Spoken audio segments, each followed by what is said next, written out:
Hello दोस्तों, स्वागत है आपका सक्सेस विथ राहुल चैनल में।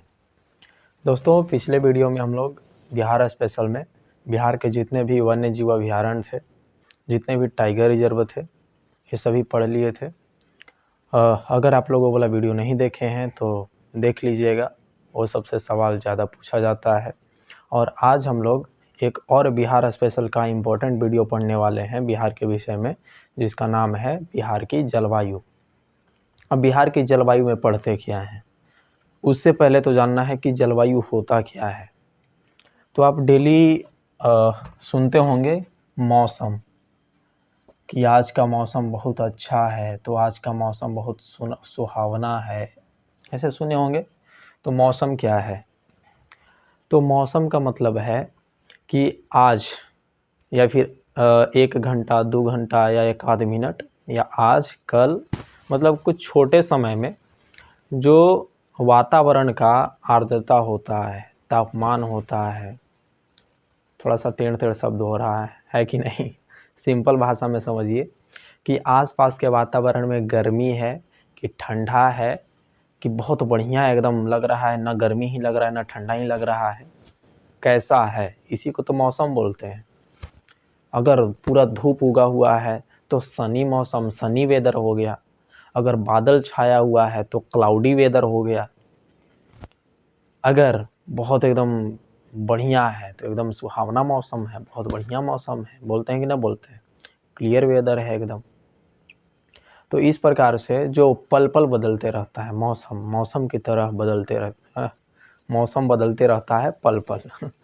क्या क्या बोल रहे हैं वो सब नहीं, ध्यान अभी देना है। अभी बिहार पुलिस का एग्ज़ाम है, मौसम समझना है।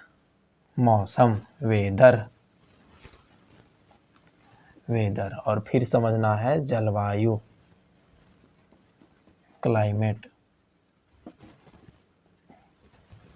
तो जो पल पल बदलते रहता है, छोटे समय में बदलते रहता है, जैसे आज कैसा मौसम है, कल कैसा मौसम है, अभी के समय में कैसा मौसम है, धूप ज़्यादा है कि वर्षा हो रहा है, रेनी सीजन है, रेनी मौसम है, कि क्लाउडी है कि सनी है, कैसा है, यही तो मौसम है। यानी कि छोटे समय में वातावरण का जो कंडीशन है उसी को देखकर हम लोग बोलते हैं कि कैसा मौसम है। लेकिन जब इसी मौसम का लंबे समय तक का हम लोग औसत ज्ञात करते हैं तो उसी को हम लोग क्या कहते हैं? जलवायु। क्या कहते हैं? जलवायु। मौसम का लंबे समय तक का औसत, लंबे समय तक हम लोग क्या ज्ञात करें? औसत, एवरेज निकालें कि बिहार में ठंडा भी है, गर्मी भी है, बरसात भी है। लेकिन अभी देखिएगा तो 3 महीना 4 महीना सिर्फ बरसात, फिर देखिएगा तो 3 महीना 4 महीना सिर्फ गर्मी, फिर देखिएगा 3 महीना 4 महीना सिर्फ ठंडा। ऐसा होता है ना? लेकिन क्या अभी 3 महीना लगातार गर्मी आने वाला है या बरसात आने वाला है तो हमेशा के लिए बरसात ही होगा?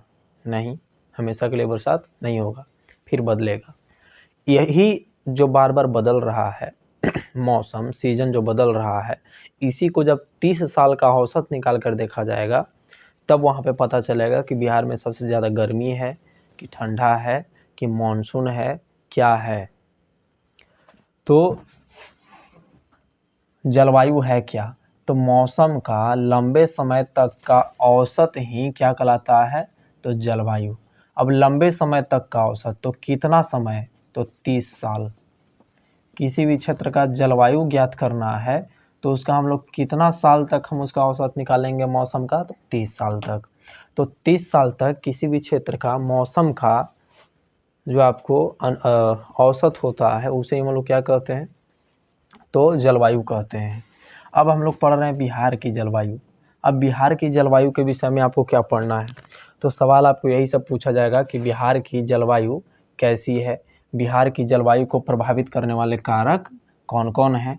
हम जो बोलते हैं परिभाषा टाइप के कभी कभी देकर सवाल भी आपको पूछा जाएगा, या फिर ऐसे भी पूछा जाएगा कि मौसम का कितने साल का औसत जलवायु कहलाता है? 25 साल, 20 साल, 30 साल, 32 साल, और पूछा भी गया है सवाल। तो कितना साल? 30 साल। लगभग 30 साल का औसत निकाला जाता है, उसे ही हम लोग जलवायु कहते हैं। अब देखिए, बिहार की जलवायु के विषय में पढ़ना है कि बिहार की जलवायु कैसी है। बिहार की जलवायु समझने से पहले एक चीज़ और समझ लीजिए। मान लीजिए यह ग्लोब है, धरती है, तो धरती पर हम लोग धरती का अच्छे से अध्ययन करने के लिए हम लोग उसे अक्षांश और देशांतर रेखा में विभाजित किए हैं। अक्षांश और देशांतर रेखा क्या है? तो काल्पनिक रेखा है सब।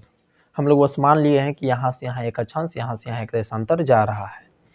तो जो पृथ्वी के बीचे बीच भाग से क्षैतिज जो अक्षांश जा रहा है, यह 0 डिग्री का, इसे हम लोग भूमध्य रेखा कहते हैं। क्या कहते हैं? भूमध्य रेखा। इसके 23.5 डिग्री ऊपर, 23.5 डिग्री ऊपर जो जा रहा है, इसको कर्क रेखा कहते हैं। क्या कहते हैं? कर्क रेखा। और 23.5 डिग्री दक्षिण में जो है, 23.5 डिग्री दक्षिण, इसको मकर रेखा कहते हैं। मकर रेखा। अब ये आपको क्यों बता रहे हैं? तो देखिए, सूर्य का जो किरण है कर्क रेखा से मकर रेखा के बीच में लंबवत चमकता है, इसलिए 23.5 डिग्री उत्तरी अक्षांश से 23.5 डिग्री दक्षिणी अक्षांश तक पूरा गर्मी रहता है। इसलिए इस क्षेत्र को उष्णकटिबंध, यहाँ से यहाँ जो ये बीच में आपको ऐसे क्षेत्र पड़ेगा, ये जो आपको क्षेत्र है, इसे क्या कहते हैं? उष्णकटिबंध कहते हैं। उष्ण, उष्ण मतलब गर्मी वाला क्षेत्र, क्योंकि सूर्य का लंबवत किरण चमक रहा है। लेकिन इसके बाद वाला ऊपर वाला 66.5 तक, कहाँ तक? 66.5 ऊपर और 66.5 नीचे, तो ए वाला जो क्षेत्र है, इसको उपोष्ण कटिबंध कहा जाता है। क्या कहते हैं? उपोष्ण कटिबंध। उपोष्ण कटिबंध कहा जाता है, क्योंकि यहाँ न तो पूरे तरह से शीत और न पूरे तरह से उष्ण। शीत का मतलब देखिए, 66.5 जो है, 23.5 के बाद 66.5 लाइन पा रहे हैं, तो 66.5 के ऊपर जाइएगा तो सूर्य का प्रकाश उतना नहीं जा पाता है। सिर्फ यहाँ पे कैसा होता है? ठंडा होता है। इसलिए इस कटिबंध को, क्षेत्र को शीत कटिबंध कहते हैं। लेकिन 23.5 से 66.5 के बीच वाला जो क्षेत्र है, इसमें न तो ज़्यादा ठंडा होता है न ज़्यादा गर्मी होता है, इसलिए इसको शीतोष्ण भी कहा जाता है। उपोष्ण कह दीजिए या इसको क्या कह दीजिए? शीतोष्ण, यानी शीत भी और उष्ण भी। तो ये जो आप क्षेत्र देखिएगा, यहाँ पे ऐसे भारत आपको है, भारत के बीचे बीच से आपको कर्क रेखा गुजरती है, और हम लोग तो उत्तर भारत में है। तो भारत बताइए, कर्क रेखा के ऊपर में भारत नहीं, बिहार। एक चीज़ यहाँ पे साफ करके आपको थोड़ा बता देते हैं। देखिए, ऐसे हम लोग ग्लोब पा रहे, 0 डिग्री ऐसे, कर्क रेखा ऐसे, मकर रेखा ऐसे। अब भारत देखिएगा तो कर्क रेखा के बीचों बीच ऐसे है, और भारत के ऊपर में देखिएगा तो यहाँ पे बिहार है। तो आप ही बताइए, बिहार उष्ण कटिबंध में आया कि उपोष्ण में आया कि शीत में आया? किस में आएगा बिहार? तो आपको आएगा उपोष्ण कटिबंध में। तो बिहार का जलवायु भी कैसा होगा? तो उपोष्ण कटिबंधीय होगा। होगा कि नहीं होगा? पक्का होगा। तो आपको ये समझ में आ गया होगा कि बिहार का जलवायु कैसा है, उपोष्ण या शीतोष्ण कटिबंधीय है। लेकिन ये आपको ऑप्शन में नहीं रहेगा, ऐसे छापते चलिएगा आप लोग भी। तो आपको ऑप्शन में रहेगा क्या? ऑप्शन में जब शीतोष्ण नहीं रहेगा, उपोष्ण नहीं रहेगा, तो क्या रहेगा? तो ऑप्शन में एक चीज़ और जोड़ देता है बस। क्या जोड़ेगा? तो आप लोग ऐसे भारत का मैप देखे होंगे, नीचे वाला क्षेत्र बना रहे हैं, यहाँ पे श्रीलंका ऐसे, यहाँ पे देखिएगा तो तमिलनाडु देखें, तमिलनाडु के बाद आंध्र प्रदेश, फिर उड़ीसा, उड़ीसा के बाद पश्चिम बंगाल, और पश्चिम बंगाल के बगल में इधर बिहार है। बिहार है कि नहीं? तो हाँ। अब यहाँ पे देखिएगा जो बिहार है, या बिहार में वर्षा होता कैसे है? तो मानसून के कारण। किसके कारण? मानसून। अब मानसून क्या है? तो मानसून कोई बड़ा चीज़ नहीं है, जो नमी युक्त जो हवा होता है जिसके कारण वर्षा होता है भारत में, उसे हम लोग क्या कहते हैं? मानसून कहते हैं, जिसके कारण वर्षा होता है यहाँ बिहार में, भारत में। तो मानसून दो तरह के होता है। मानसून, एक आता हुआ मानसून और एक लौटता हुआ मानसून। जो मानसून आता है वह जून में आता है, और यह आता है तो दो तरफ से आता है, एक लेफ्ट साइड से, एक राइट साइड से। तो यह जो लेफ्ट साइड से जाएगा ऐसे, और इधर से एक जाएगा ऐसे मानसून दोनों तरफ से जाएगा।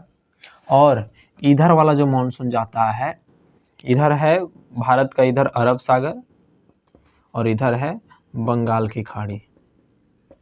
यह अरब सागर और बंगाल की खाड़ी दोनों का डायरेक्शन ऐसे ही होता है, मतलब दक्षिण पश्चिम से जाकर ये सब उत्तर पूरब की ओर ऐसे जाता है। इधर है उत्तर, इधर है पूरब, इधर है पश्चिम और नीचे है दक्षिण। तो दक्षिण पश्चिम के क्षेत्र से ये दोनों उठता है और ऐसे ऊपर की ओर जाता है, यानी कि उत्तर पूर्व की ओर जाता है। अब ये दोनों जब जाता है तो यह जो दक्षिण पश्चिम जो मानसून है अरब सागर के शाखा का, यह वर्षा कराते जाता है और बिहार में उतना वर्षा नहीं करा पाता है। लेकिन बंगाल की खाड़ी से जो है यह अपना नमी लेकर जाता है और बिहार में खूब वर्षा कराता है। तो बिहार में सबसे ज़्यादा वर्षा जो है, बरसात जो है मानसून के कारण होता है और बंगाल की खाड़ी के शाखा के कारण होता है। और यह जो बंगाल की खाड़ी के शाखा के कारण, मानसून के कारण वर्षा हो रहा है, तो मानसून बिहार की जलवायु को तय करने में, निर्धारित करने में अहम भूमिका निभाता है। इसलिए एक चीज़ और जोड़ दिया जाता है बिहार की जलवायु में कि बिहार की जलवायु उपोष्ण कटिबंध तो है, बिहार की जलवायु कैसी है, उपोष्ण या शीतोष्ण। लेकिन उपोष्ण के साथ साथ एक और चीज जोड़ेगा, उपोष्ण कटिबंधीय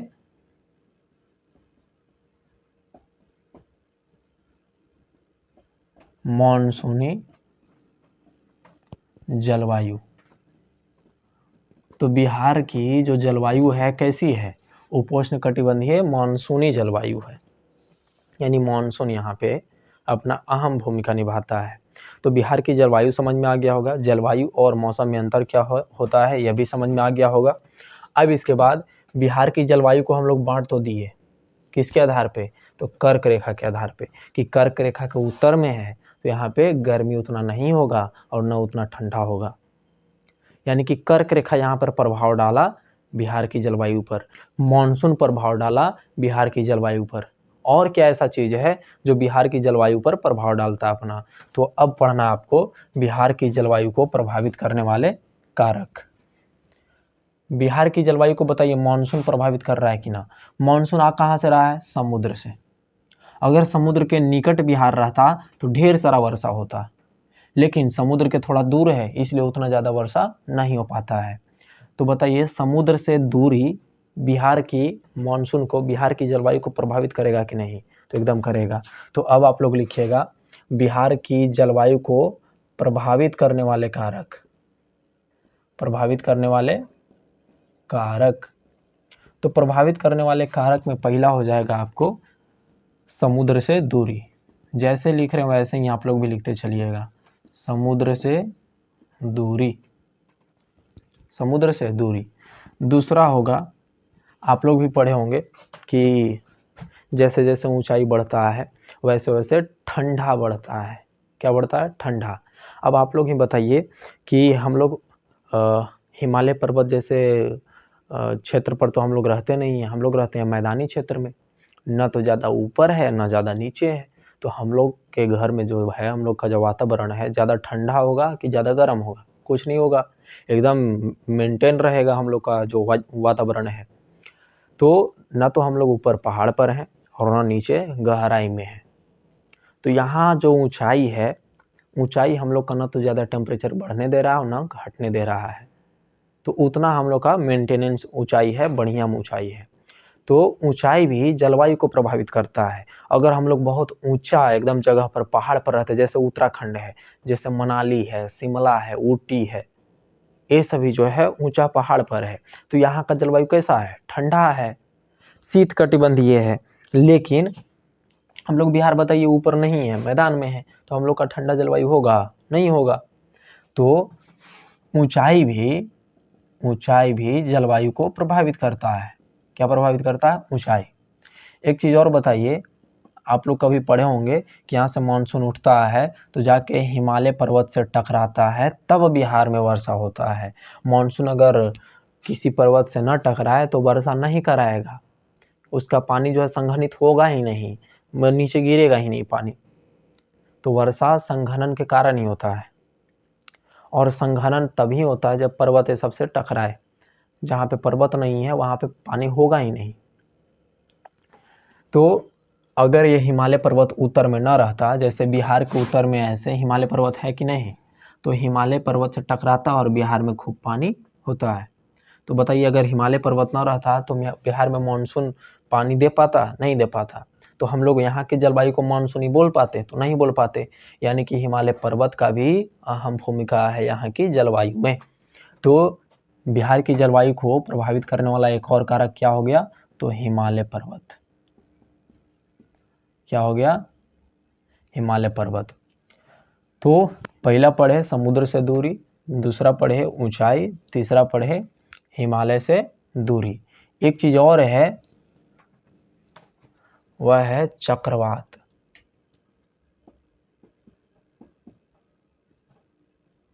चक्रवात भी बिहार की जलवायु को प्रभावित करता है। बंगाल की खाड़ी में चक्रवात उठता है। चक्रवात क्या होता है? वर्ल्ड ज्योग्राफी में पढ़ना है, एक चैप्टर पढ़ना है। यहाँ पे आपको बहुत ऊपर ऊपर ले जा रहे हैं, क्योंकि हम लोग वर्ल्ड ज्योग्राफी तो पढ़ नहीं रहे हैं, थोड़ा थोड़ा समझा रहे हैं, और बिहार के विषय में हम लोग समझते चल रहे हैं।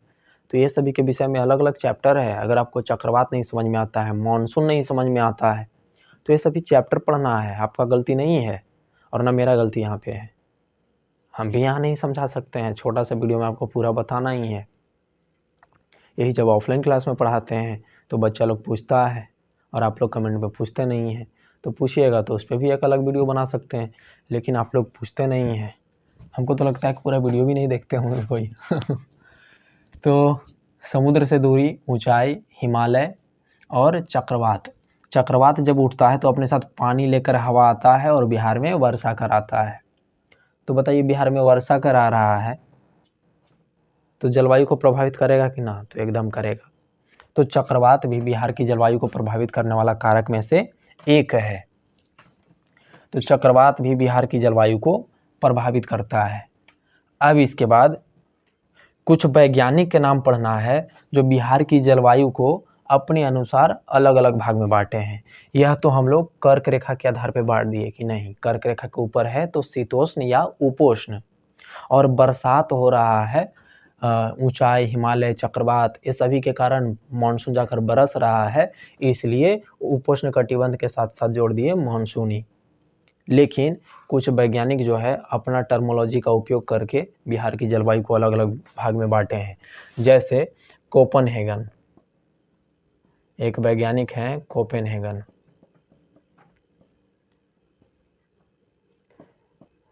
इन्होंने बिहार को पहले दो भाग में बांटा, उत्तरी बिहार और दक्षिणी बिहार। इन्होंने कहा कि जो उत्तरी बिहार का जलवायु है वह CWG है, और दक्षिणी बिहार का जो जलवायु है AW है। CWG और AW ये ऐसे ऐसे शब्द हैं जिनका तय जो है, जिनका निर्धारण जो है एक सम्मेलन में, कोपेनहेगन सम्मेलन में किया गया था। कोपेनहेगन एक शहर है, राजधानी है एक देश का। आप लोग को बताना है किस देश का राजधानी है कोपेनहेगन। कोपेनहेगन एक वैज्ञानिक भी थे और एक देश का राजधानी भी है। कोपेनहेगन ऐसे वैज्ञानिक का पूरा नाम नहीं था, कोपेन ही नाम था, ऐसे कि हेगन तो हम लोग लगा देते हैं कोपेनहेगन, लेकिन कोपेनहेगन जगह का नाम है अभी, और एक देश की राजधानी है। आप लोग को कमेंट करके बताना है कोपेनहेगन किसकी राजधानी है, ठीक ना। तो कोपेनहेगन जो है, कोपेनहेगन में जलवायु सम्मेलन हुआ था। तो यहाँ पे बिहार की जलवायु को तय किया गया दो भाग में बांट के। उत्तर बिहार जो है, उत्तरी बिहार का जलवायु कैसा? CWG, डायरेक्ट रट लेना यहाँ पे, यहाँ आपको ज़्यादा समझ, ये सब वर्ल्ड ज्योग्राफी का चीज़ है, ये सब कोपेनहेगन सम्मेलन ये सब पढ़ते टाइम पढ़ना रहता है। तो कोपेनहेगन सम्मेलन में उत्तरी बिहार की जलवायु कैसा तय किया गया? CWG, और दक्षिणी बिहार का AW। उसी प्रकार से एक और वैज्ञानिक है जिसका नाम है ट्रिवार्था। पहला हो गया, दूसरा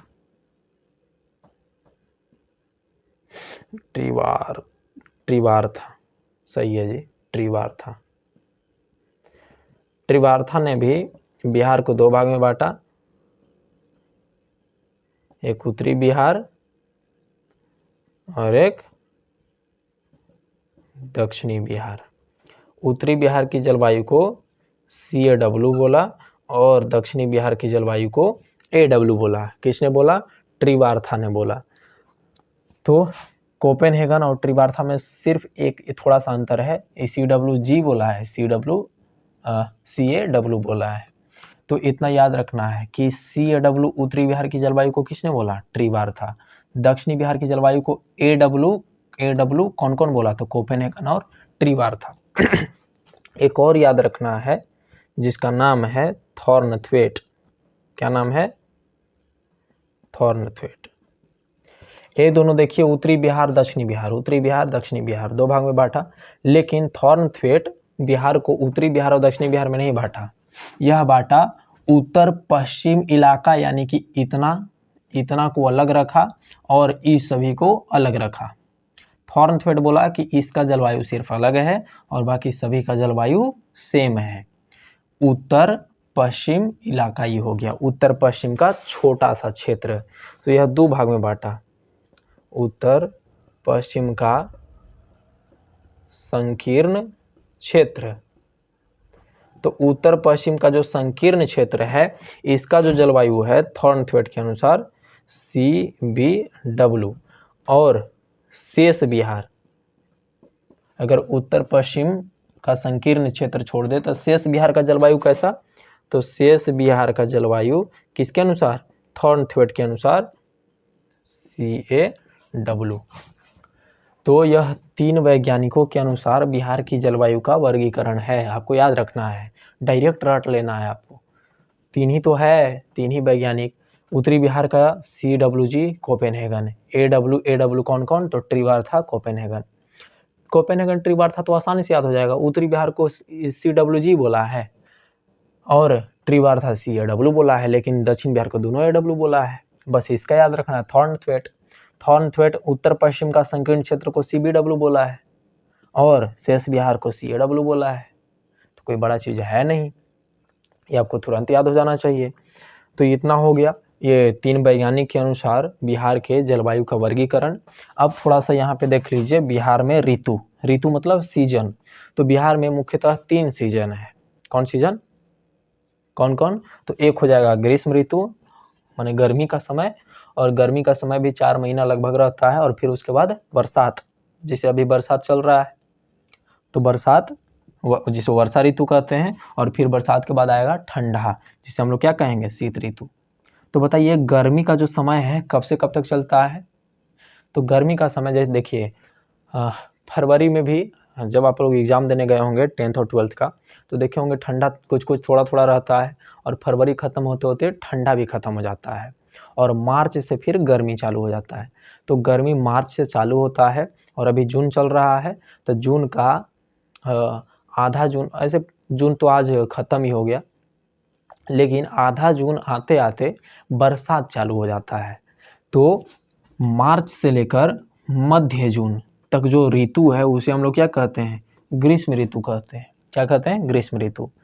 तो मार्च से मध्य जून तक ग्रीष्म ऋतु, और मध्य जून से फिर चालू होगा, और मध्य जून से मध्य अक्टूबर तक।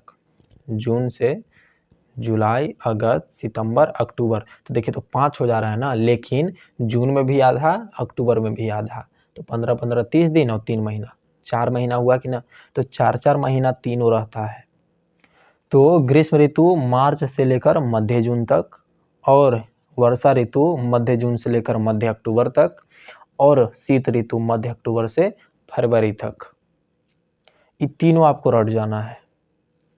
अब ये तो नहीं बताना पड़ेगा कि ग्रीष्म ऋतु में गर्मी होता है वर्षा ऋतु में पानी पड़ेगा, और शीत ऋतु में ठंडा होगा। ये कोई बताने वाला चीज़ है नहीं। और बस आपको इस फसल जब पढ़िएगा आप लोग बिहार के फसल के विषय में, तो ग्रीष्म ऋतु में कौन कौन सा फसल बोया जाता है, वर्षा ऋतु में कौन कौन, शीत ऋतु में कौन कौन, ये सभी आपको पढ़ना पड़ेगा।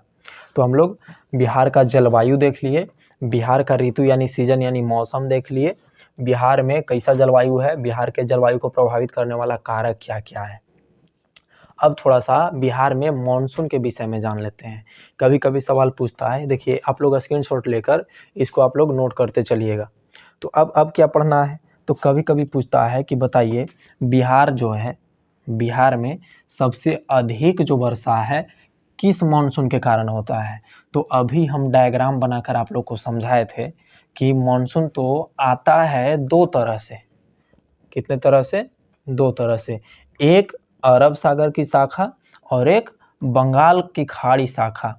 तो जो बिहार है, बिहार में सर्वाधिक वर्षा जो है बंगाल की खाड़ी शाखा से होता है। कितना?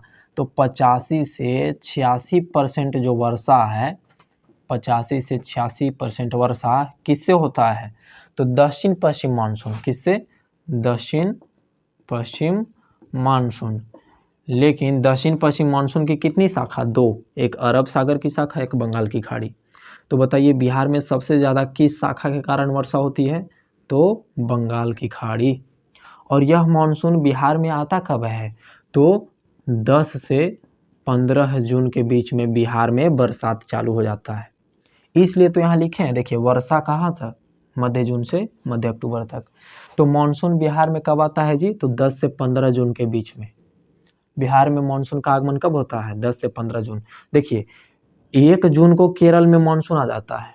अब 1 जून के यहाँ आ गया ना, बिहार में ऊपर आने में तो कम से कम टाइम लगेगा ना। तो बिहार में ऊपर आने में 15 दिन का टाइम, कम से कम 10 से 15 दिन लग जाता है। तो बिहार में मानसून का आगमन कब होगा? 10 से 15 जून। और बिहार में सबसे ज़्यादा वर्षा बंगाल की खाड़ी शाखा से होता है। तो बिहार में मानसून के बारे में पढ़ लिए।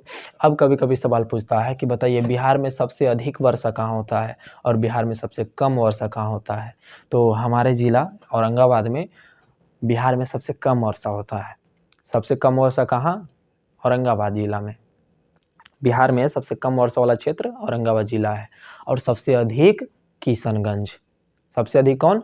किशनगंज। किशनगंज का ऐसा भौगोलिक स्थिति है और बंगाल की खाड़ी के नज़दीक भी है, इसलिए, और हिमालय के जस्ट नीचे है, तो कोई भी बादल जाता है टकराता है हिमालय से, झर बरस जाता है किशनगंज में। तो बहुत बढ़िया जगह पे किशनगंज है, सबसे ज़्यादा वर्षा भी होता है वहाँ पे किशनगंज में। तो बिहार में सर्वाधिक वर्षा, दोनों नोट कर लेना है आपको, ये आपको नोट करना है। बिहार में सर्वाधिक वर्षा दक्षिण पश्चिम मानसून के बंगाल की खाड़ी शाखा से होता है। और कितना? 85 से 86% वर्षा। और यह जो मानसून है बिहार में, इसका आगमन 10 से 15 जून में होता है, इसी के बीच में हो जाता है। इतना नोट कर लेना है। अब इसके बाद नीचे यह नोट करना है, बिहार में सर्वाधिक वर्षा किशनगंज में कहाँ होता है? किशनगंज में। फिर आपको नोट करना है बिहार में सबसे कम वर्षा औरंगाबाद में। बिहार में सबसे कम वर्षा कहाँ जी? औरंगाबाद। और बिहार में सबसे अधिक वर्षा कहाँ? अधिक पूछे तो किशनगंज और कम पूछे तो औरंगाबाद। अच्छा, सबसे ज़्यादा गर्मी कहाँ पड़ता है जी? सबसे ज़्यादा गर्मी और सबसे ज़्यादा ठंडा, ये दोनों आपको पड़ेगा गया जी जिला में। गया जी। सबसे ज़्यादा गर्मी और ठंडा कहाँ? गया जी। सबसे ज़्यादा गर्मी भी यहाँ पड़ता है, सबसे कम मतलब सबसे ज़्यादा ठंडा भी यहीं पड़ता है, गया जी में। तो हम लोग इतना पढ़ लिए। अब थोड़ा सा आपको ये जो डायग्राम में लिखे हैं यह समझना है, यह है क्या। तो देखिए वर्षा के आधार पर और मिट्टी के आधार पर, वर्षा और मिट्टी के आधार पर बिहार को 3 जोन में बांटा गया है। जोन मतलब क्षेत्र। 3 जोन में बांटा गया है। कौन कौन? तो जोन 1 हो गया, जोन 2 हो गया और जोन 3 हो गया। लेकिन जोन 3 बहुत बड़ा था, इसलिए 2 उप जोन में बांटा गया है। जैसे देखिए जोन 3 को ए और बी में बांटा गया है। इतना क्लियर होगा। अब देखिए जोन 2 में सबसे ज़्यादा वर्षा होगा, जोन 1 में उससे कम वर्षा होगा और जोन 3 में सबसे कम वर्षा होगा। देखिए यहाँ वर्षा जोन 2 में 120 से 170 सेंटीमीटर होता है। वर्षा को हम लोग सेंटीमीटर में, मिलीमीटर में भी नापते हैं। सेंटीमीटर दिया रहेगा तो 120 है 170, लेकिन जब मिलीमीटर देगा तो 100 से गुना कर देगा तो 1120 हो जाएगा। हाँ, मिलीमीटर में आप लोग बदल लीजिएगा जी, 120 ही नहीं होगा, कुछ गलत लिख रहे हैं, 1120 लिख रहे हैं। अच्छा बदल लीजिएगा आप लोग, गुना हो जाएगा सिर्फ। तो देखिए जोन 2 जोन 1, तो जोन 2 में वर्षा कितना होता है, 120 से 170 सेंटीमीटर होता है। और यहाँ देखिए जोन 1 में तो 104 से 144, इससे तो कम ही है ना, तो हाँ कम है। लेकिन जोन 3A और 3B में देखिएगा तो दोनों में आपको वर्षा जो है 95 से 155 सेंटीमीटर ही होता है। यहाँ देखिए 120, 104, यहाँ देखिए 95, 170, 144, यहाँ कहाँ 115। तो बताइए सबसे कम वर्षा जोन 3 में, सबसे अधिक वर्षा जोन 2 में, और जोन 2 और 3 के बीच में आपको जोन 1 है। अब देखिए जोन 1 जो है यहाँ पे खादर मिट्टी पाया जाता है, जोन 2 में यहाँ दोमट मिट्टी पाया जाता है, और जोन 3 में जाइएगा तो आपको बांगर मिट्टी मिलेगा। और जोन 1 में 13 जिला, जोन 2 में 8 जिला, और जोन 3A में 6 जिला, और 3B में 11 जिला।